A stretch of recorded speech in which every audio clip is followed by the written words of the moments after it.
2 hari telah berlalu sejak insiden serangan monster dan juga serangan kelompok misterius berjumlah 5 orang. Sejak saat itu, perjalanan di sepanjang jalan raya lama berjalan mulus hingga akhirnya rombongan pedagang tiba di Landewi, kota terbesar kedua di bagian timur kerajaan. Seandainya Lowbridge masih berfungsi, mereka seharusnya dapat mencapai kota itu hanya dalam 2 hari perjalanan dari Lund melalui jalan raya timur. Namun karena jembatan itu runtuh, terpaksa mereka menempuh jalur memutar melewati jalan lama, sehingga total waktu perjalanan membengkak menjadi 6 hari. Setelah sekian lama menempuh jalan sepi dan berbahaya, akhirnya mereka tiba di sebuah pemukiman besar. Gekko segera mengamankan tempat penginapan untuk seluruh rombongan di Ruby Inn, sebuah penginapan mewah yang sudah lama menjadi pilihannya setiap kali berada di kota ini. Ia juga memastikan seluruh anggota rombongan dapat menikmati kenyamanan penuh. Bahkan, dengan murah hati ia mengumumkan bahwa semua hidangan di kantin lantai pertama bebas dinikmati, sepenuhnya ditanggung oleh tokonya. Kabar itu langsung disambut sorak dan kegembiraan.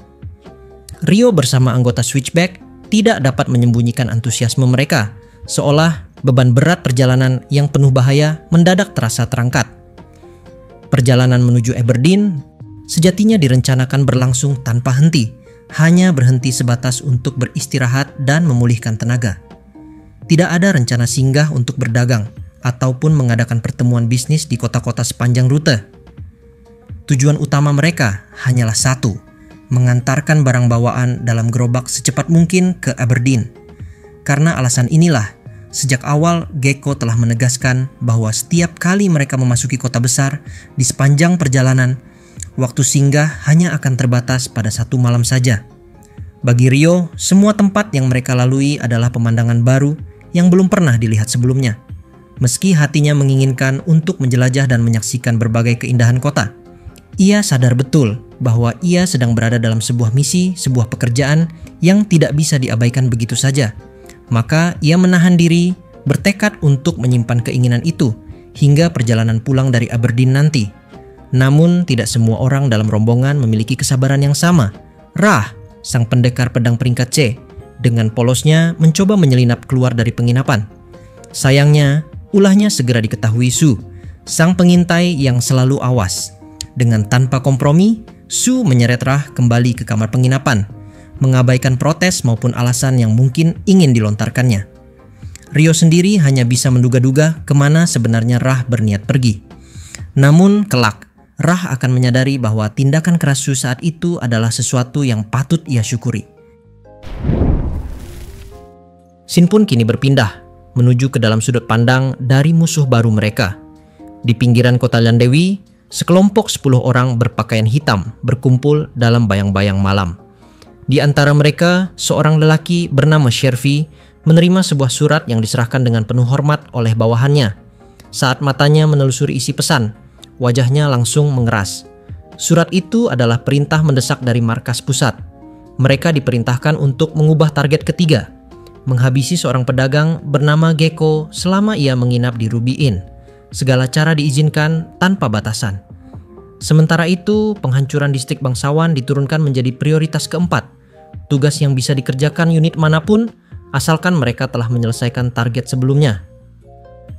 Shervy hanya mendengus penuh kejengkelan, menyebut markas sebagai sekumpulan orang bodoh, tetapi ia tetap tunduk pada perintah. Gekko bukanlah pedagang biasa. Sebagai orang kepercayaan, langsung pemerintahan Inverey dan figur sipil yang paling dekat dengan sang pangeran penguasa.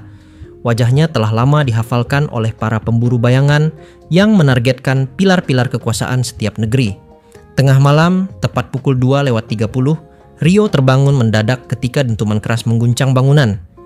Sekilas ia mengira itu gempa bumi, namun segera teringat bahwa sejak menginjakkan kaki di dunia V, ia belum pernah mengalami gempa. Bergegas, ia menukar pakaian santai pemberian penginapan dengan busana biasanya, menyelipkan kedua pisau di ikat pinggang, menyampirkan jubah, lalu membuka jendela. Pemandangan yang tersaji membuat darahnya dingin. Sebuah bangunan besar terbakar hebat. Itu adalah kediaman wali kota. Tanpa membuang waktu, Rio berlari keluar kamar, menuruni lorong, dan mendapati Max sudah sigap di lantai atas, memberikan perintah kepada para pengawal. Rio segera menuju kamar terbesar di ujung lorong, tempat Gecko dan para bawahannya telah berkumpul, lengkap dengan pakaian mereka yang rapi, seolah siap menghadapi segala kemungkinan. Rio melaporkan bahwa ia melihat kediaman wali kota terbakar dari jendela kamarnya, membuat Gecko terkejut. Rumah seorang lord di kota manapun selalu menjadi bangunan dengan pengamanan paling ketat. Fakta bahwa kediaman ini kini dilalap api hanya bisa berarti ada sesuatu yang sangat buruk tengah berlangsung. Belum sempat mereka mencerna situasi, ledakan kedua mengguncang udara, kali ini lebih dahsyat dari sebelumnya. Rio mengintip lewat celah jendela, menunjuk ke sebuah bangunan batu bertingkat 3 di sisi kiri kediaman wali kota. Gecko mengenalinya sebagai barak dan gudang persenjataan ksatria. Namun bangunan itu tidak sekadar terbakar, ia meledak berulang kali, seperti dihantam rangkaian ledakan terkendali. Rio segera teringat akan percakapannya tentang firestorm, sihir api tingkat tinggi, maupun bubuk hitam, gunpowder, yang menurut kabar masih jarang ada di dunia ini. Dari reaksi Gecko, ia menyadari bahwa informasi mengenai bubuk peledak ini adalah rahasia negara, tersimpan di Landewi demi alasan keamanan. Meski Gecko sempat tersenyum sinis saat mengatakannya, jelas ia memang ingin Rio mengetahui rahasia itu. Baginya, seorang pedagang tidak berbeda jauh dengan agen intelijen. Pengetahuan adalah kekuatan, dan itulah yang membuatnya mampu bergerak bebas di antara kerajaan dan principality. Meski keduanya terikat dalam hubungan rapuh semacam aliansi. Tidak lama kemudian Max kembali membawa laporan bahwa api telah merebak ke wilayah dekat Ruby Inn. Jika mereka tetap tinggal, keselamatan seluruh rombongan akan terancam. Gecko memerintahkan semua orang bersiap hanya dengan barang esensial, memberi waktu 40 detik. Rio sendiri sudah siap lebih cepat berkat kebiasaannya menyimpan semua benda penting dalam tas bahunya. Sebelum berangkat, Max mendekatinya, berbisik agar ia menjadikan keselamatan Gecko sebagai prioritas mutlak. Rio sadar jika pedagang itu gugur, nasib seluruh negara bisa ikut runtuh. Seberat apapun tugas itu, tanggung jawab kini berada di pundaknya. Turun ke lantai pertama, Rio segera bersiap membangun pertahanan. Ia menciptakan 10 layer ice wall package, sebuah dinding transparan 10 lapis yang mampu menahan serangan dari segala arah. Mungkin tidak sekuat menghadapi Akuma seperti Leonore, namun cukup untuk menangkal serangan kebanyakan musuh. Dengan Max dan pasukan pengawal membuka jalan di depan, Gecko serta seluruh rombongan bergerak keluar, dilingkupi perlindungan es yang mengitari langkah mereka di tengah kekacauan Landewi yang kini dilanda api dan ledakan. Alun-alun kota terbentang luas di depan Ruby Inn. Tempat itu bukan hanya menjadi titik berkumpul para tamu penginapan, tetapi juga dijadikan lokasi evakuasi oleh penduduk kota. Gecko dan rombongannya bergerak dalam formasi rapat, menyudutkan diri ke salah satu sisi alun-alun agar lebih mudah dilindungi. Suasana sempat terasa mulai tenang, namun tiba-tiba saja sebuah pisau melayang cepat menarget langsung ke leher Gecko. Namun senjata itu berhenti di udara, memantul seolah menabrak dinding tak kasat mata, lalu jatuh tak berdaya ke tanah. Perlindungan ice wall milik Rio telah menyelamatkan nyawa sang pedagang. Rio segera melirik ke arah datangnya serangan. Dari bayangan sebuah gang sempit di antara dua bangunan, ia mendeteksi keberadaan sosok yang bersembunyi. Tidak hanya satu, melainkan 3 orang sekaligus. Jaraknya sekitar 20 meter. Cukup dekat untuk dijangkau dengan sihir. Tanpa ragu, ia melancarkan mantranya. Ice Cascade 3. Sebelumnya, ia pernah mencoba menahan musuh dengan Ice Bind. Namun hasilnya, target langsung dibungkam selamanya. Sementara rekan-rekannya berusaha membakar mayat itu agar tak menyisakan bukti. Jika para penyerang kali ini berasal dari kelompok yang sama, pola tindakannya bisa ditebak. Maka Rio memutuskan untuk langsung membekukan mereka semua sejak awal. Penilaian cepat dan sederhana, khas dirinya. Max bersama 3 prajurit pengawal berlari menuju gang itu, hanya untuk terperangah oleh pemandangan yang menanti mereka. 3 sosok manusia kini menjadi patung es yang membeku kaku di tengah jalan kota. Walau pernah menyaksikan kehebatan Ice Cascade sekali sebelumnya, Max tetap terkejut melihat hasil secepat itu. Rio segera menyusul, menatap hasil sihirnya dengan dingin. Ia menjelaskan singkat bahwa tujuannya adalah menangkap musuh sebelum mereka bisa dimusnahkan oleh kawan-kawannya sendiri. Max memahami maksudnya meski tidak terucap, lalu menimbang langkah selanjutnya. Mereka sadar bahwa 3 orang ini bukanlah satu-satunya penyusup di dalam kota. Jika kelompok ini gagal, pasti ada pasukan lain yang akan mencoba kembali.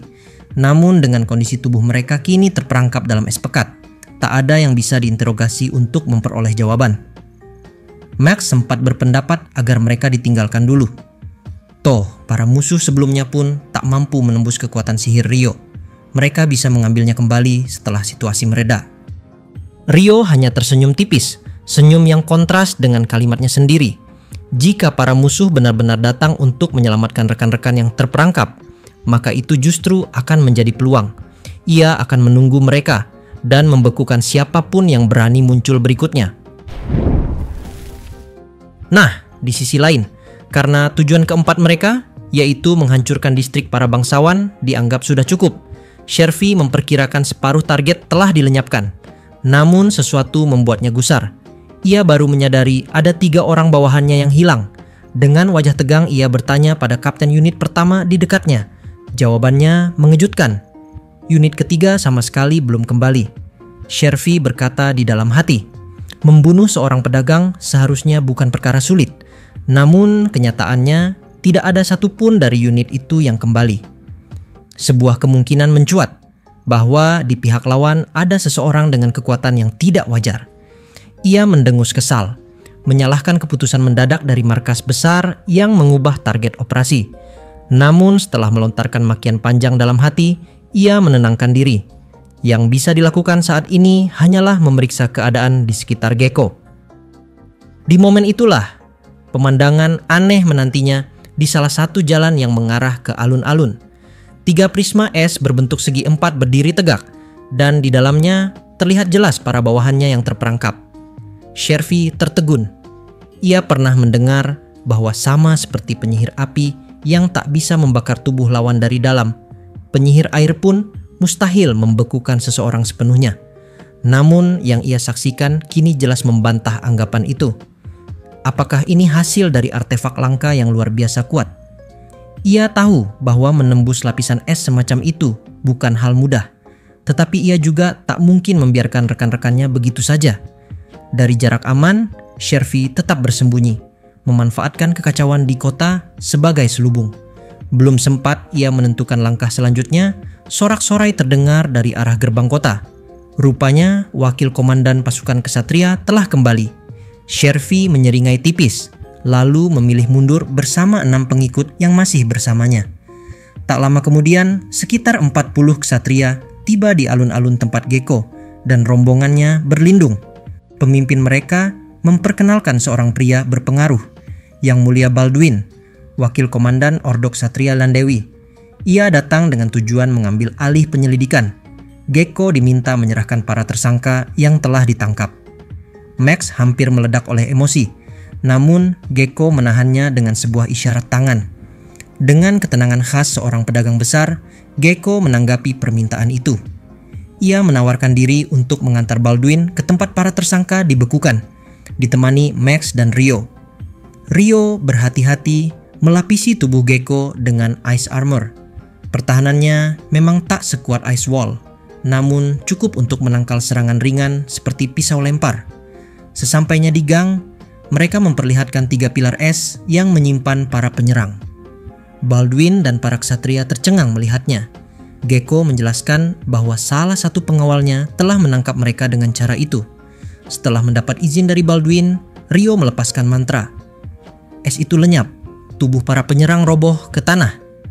Mereka masih hidup, dan Rio menyarankan segera dibelenggu sebelum sempat melawan. Balduin memerintahkan anak buahnya memasung tangan dan kaki ketiga orang itu, lalu mengangkut mereka dengan kereta tahanan.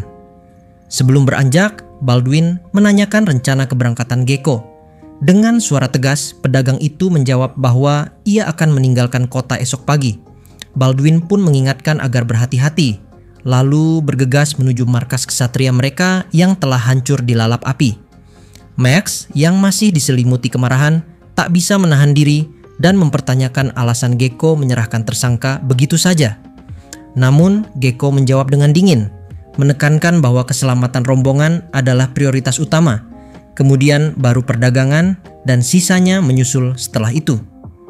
Dengan Baldwin kini mengawasi mereka, satu kesalahan kecil saja dapat membahayakan semua orang yang ada di bawah tanggung jawabnya. Singkat cerita, setelah melupakan segala peristiwa yang terjadi hingga kemarin, kondisi kediaman wali kota sudah cukup jelas menunjukkan bahwa sang tuan rumah maupun komandan kesatria kemungkinan besar tidak lagi selamat. Itu berarti, untuk saat ini, Lord Baldwin adalah orang terkuat sekaligus berkuasa penuh di kota ini. Karena itu, Gecko menegaskan bahwa mereka harus segera meninggalkan Landewi sebelum pihak berwenang sempat melakukan sesuatu yang membahayakan mereka. Lalu, dengan sikap hormat, Gecko berbalik ke arah Rio dan menundukkan kepala. Ia menyampaikan permintaan maaf yang tulus karena menyerahkan para saksi yang sebelumnya berhasil ditangkap Rio tanpa seizin dirinya. Namun, alasan dibalik itu tak lain demi melindungi seluruh orang yang berada di bawah tanggung jawabnya. Rio, yang mendengar penjelasan tersebut, hanya mengangguk tegas. Ia menyampaikan bahwa dirinya sama sekali tidak keberatan. Justru ia menganggap keputusan Gecko sangat tepat, karena keselamatan para pegawai memang lebih utama daripada apapun. Mendengar itu, Gecko tersenyum lega dan kembali menundukkan kepala, menunjukkan rasa terima kasih yang tulus atas pengertian Rio. Keesokan paginya, api yang melanda kota ternyata tidak merembet hingga ke Ruby Inn. Rombongan pun dapat bangun lebih awal, menikmati sarapan singkat, lalu meninggalkan Landewi sebelum matahari terbit.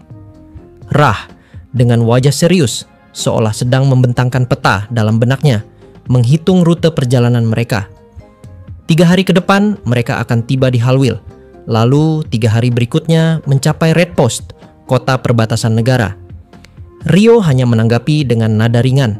Namun Rah segera memelototinya. Takut ucapannya itu justru menjadi pertanda buruk. Malam sebelumnya masih meninggalkan bekas. Sue, sang pengintai, telah menangkap Rah ketika mencoba menyelinap keluar dari penginapan. Berkat tindakannya, Rah tetap berada di tempat ketika kekacauan malam itu terjadi dan bisa menjalankan perannya bagi keselamatan kafilah. Namun, jika Sue tidak menghentikannya, Rah sendiri enggan membayangkan nasib apa yang mungkin menimpanya. Rasa terima kasihnya diwujudkan dengan menyerahkan hidangan pencuci mulut berupa buah-buahan kepada Sue, meski catatan resmi Switchback menyebutnya sebagai pemberian sukarela. Kenyataannya Rah memberikannya dengan air mata, menahan malu. Perjalanan mereka selanjutnya mengambil sebagian jalur East Highway untuk menuju Red Post. Jalan raya itu merupakan salah satu nadi penting bagi kerajaan, dan Rah terus meyakinkan dirinya bahwa tak ada hal buruk yang akan terjadi. Semakin lama, suaranya mengecil, seolah kalimat peneguhan itu berubah menjadi doa penuh kecemasan. Hari pertama perjalanan berlangsung tenang tanpa insiden. Namun, di pagi hari kedua, tepat sebelum mereka mencapai lokasi yang sudah ditentukan untuk beristirahat siang, Rio tiba-tiba bereaksi cepat. Ia merasakan keberadaan musuh dan segera memberitahu Rah, lalu berlari menuju bagian depan kafilah tanpa menunggu jawaban. Di gerbong terdepan, Gecko duduk di kursi kusir bersama seorang penyihir air muda, sementara Max dan 3 pengawal lain berjaga di sekelilingnya. Rio dengan tegas menyampaikan bahwa ada kelompok orang di depan jalan, termasuk 3 orang yang sebelumnya mereka tangkap di Landewi. Gecko mendengar dengan tenang, sementara Max jelas terkejut. Rio menjelaskan bahwa sebelum menyerahkan mereka kepada ksatria, ia menanamkan sihir air tipis di tubuh para tahanan, sebuah penanda yang akan memberinya sinyal ketika mereka berada di dekatnya. Kini sinyal itu kembali muncul, menandakan mereka sedang mendekat. Gerakan mereka tidak tergesa, justru seolah meniru kecepatan kafilah pedagang. Gecko segera menilai situasi dengan dingin. Ada kemungkinan mereka sedang menyamar sebagai rombongan dagang lain. Tak sedikit bandit dan organisasi gelap yang kerap menggunakan trik semacam itu. Ia pun menyarankan agar mereka berpura-pura beristirahat di dasar sungai kering yang tak jauh dari jalan utama. Lokasi itu jauh lebih menguntungkan untuk menghadapi ancaman dibanding bila mereka bertemu di jalan terbuka. Atas saran tersebut, Max segera mengatur kafilah agar bergerak turun ke sungai kering. Gecko dan para pegawainya beserta gerobak ditempatkan di pusat formasi, sementara para pengawal tampak duduk santai di sekeliling mereka seakan hanya berhenti rehat. Rio seperti biasa berdiri di barisan pelindung dan menegakkan pertahanan. 10-layer ice wall package, lapisan pelindung transparan berdiri mengelilingi mereka, dan para pegawai Gecko yang sudah terbiasa melihatnya kini tidak lagi kaget menghadapi benteng sihir tersebut. Rio kemudian melaporkan secara singkat kepada Max. Ada 10 orang yang mendekat, termasuk ketiga buronan dari Landewi. Mendengar itu, Max langsung mengambil langkah cepat, berjalan menyusuri barisan depan sambil mengatur strategi pertahanan dengan instruksi rinci kepada para pengawal. Namun, titik, bersambung, besok lagi.